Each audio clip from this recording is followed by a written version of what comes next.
When it comes to Elden Ring and who is among the strongest of the demigods, or even just the verse in general, one name is undisputedly bound to be mentioned: Radahn, the Star Scourge and mightiest demigod of the Shattering. In today's video, I'll be going over why the hype Radahn gets is more than warranted, and I'll be explaining how his scaling gets even crazier than at first glance. I'll be starting off with the weakest version and moving on from that, so just enjoy the video. To start off, the weakest version is undoubtedly Rotted Radahn, but despite him being the weakest version, this Radahn is a monster nonetheless. Despite the Scarlet Rot Radahn is still capable of holding the stars in place, which are just undoubtedly real stars, as the Elden Ring universe has real-world equivalents of other celestial bodies like the sun, moon, and planets, and even galaxies, so there shouldn't be any reason the stars are any different. Using versus wikis, holding of the stars would be around large star level. However, I think this is a low ball, as Ronnie Fate should just be linked to all the stars in the night sky, as Carrions study space as a whole instead of just a select few of stars. And Carrions are aware of things outside the universe, so they should just be aware of all the stars in the universe. Using this, and according to NASA's statement of there being 1 septillion stars, the feat of Radahn holding back all the stars would be multi-solar. His durability and strength would scale to this, as Elden Ring characters can use their own magic to amp themselves and their weapons. His speed should be MFTL+, as Radahn expanding his magic in any short amount of time to reach all the stars in the universe would pretty obviously just be at that level. Now, I don't think this is applicable to travel speed, but it should be for his combat and reaction speed. His travel speed would be around high hypersonic due to him re-entering the atmosphere as a meteor. I would also like to mention that his Great Rune possibly gives him some conceptual resistance, as it fends off the Scarlet Rot from him. Melania's same Scarlet Rot can affect her own Great Rune, with Great Runes coming from the Elden Ring, which is conceptual in nature. So he likely has a low level of conceptual resistance with his Great Rune. I'll just go over his abilities and stuff here, as he basically has the same stuff throughout all the other versions we see. He has gravity manipulation, has flight, can use his gravity to amp his weapons, and has telekinesis and a low resistance to conceptual attacks. So Rotted Radahn would still be MFTL+, with multi-solar scaling, which isn't half bad for the weakest version we see. Moving on to Prime Radahn, or the one that fought Melania.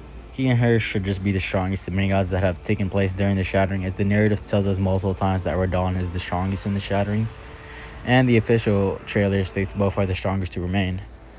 So this should just put them above the likes of Morgott, who is comparable to base Mesmer. This base Mesmer is described as the pinnacle of difficulty of your quest thus far, so that would put him above the likes of Bale and Rennala, or not Rennala, Rallana, as they are bosses you can fight prior to him. Rallana is noteworthy as she wields the same power as Rennala, with even more due to her fire capabilities. The same Rennala is stated capable of creating a universe, which is a Uni Plus feat if you think she's also creating a separate space-time. It is outright just stated to be a universe, and she is an illusion. We already know physical manifestation of characters can exist through Morgott and Mohg, and the entire game shows us that you can use magic to physically manifest objects. So her creating a universe makes perfectly fine sense. Moving on to Bale's importance, he was capable of going relative to a prime Placidusax, who would later on to exist and move in a storm described as Beyond Time, which is supported by the intro being time related. This weakened version of Placidusax would have immeasurable speed due to moving in a space unbound by time.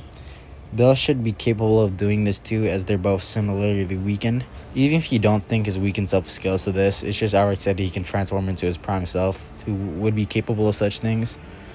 So this prime version of Radahn would be relative to base Melania above a majority of the other demigods, and in a crossverse setting would be Uni to Uni Plus with immeasurable speed.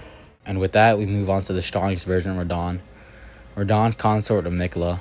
Even without Miquella's aid, he's implied to be the most difficult and challenging boss you fought thus far in the DLC, which would add consistency to him being above the likes of at least base Serpent Mesmer and Bale. But with Miquella, you should concretely be above the likes of a Prime Placid, as they just directly scale above a Bale, who can turn into his prime self, who is highly relative to Placid. Empyreans also have higher narrative scaling, as they're meant to replace the god Marika, who is directly above the Elden Lord of the time. This same Marika, who Empyreans are meant to replace when they ascend, would go on to shatter the Elden Ring, which is outright just the more powerful thing in the universe. It should also be noted that Miquella, when ascended, should just be relative, if not above Transform Melania, as even Melania calls Miquella the fiercest demigods in both of their base forms. Now, Placidusax is important because he is implied to have created the storm beyond time. This is due to Bale, someone weaker than Placidusax, capable of just outright creating weather phenomena similar to storms. And during Placid's world, there were no other characters powerful enough to help create such a realm, as the most powerful characters at the time were just him and Bale. Even if we say he isn't creating it, he's still affecting the storm, though you can also use it as evidence to support him creating it. Anyways, once we defeat him, the lightning in the background stops and the weather calms, showing indirectly he was affecting or creating the storm. Now this is significant, as the storm beyond time and context should be dimensionally superior to time. The purpose of the storm's existence is to attempt to communicate with an outer god who exists beyond time and the universe. Outer gods are narratively implied to be higher dimensional entities that cannot physically interact with the physical world, and thus interact through vassals. So Placidusax's storm would need to be dimensionally higher in order to try to commune with this outer god, as being outside of time in regular context wouldn't give him the ability to commune with higher dimensional beings, as they exist outside of time as well, and existing outside of time doesn't make you dimensionally superior. So the purpose must be to be dimensionally superior, thus making the storm 5D, and he either created it or greatly affects it, so regardless he'd scale to it. Consort Radahn would scale above this, thus making him low complex and have immeasurable speed, with the added benefit of getting new abilities like mind control with Miquella at his side. So overall, Radahn is much stronger than people would initially believe, with him at his strongest, with Miquella capable of contending with other god tier characters and pushing into higher dimensional tiers of power. I hope you guys learned something new about Radahn, and you guys just have a good day.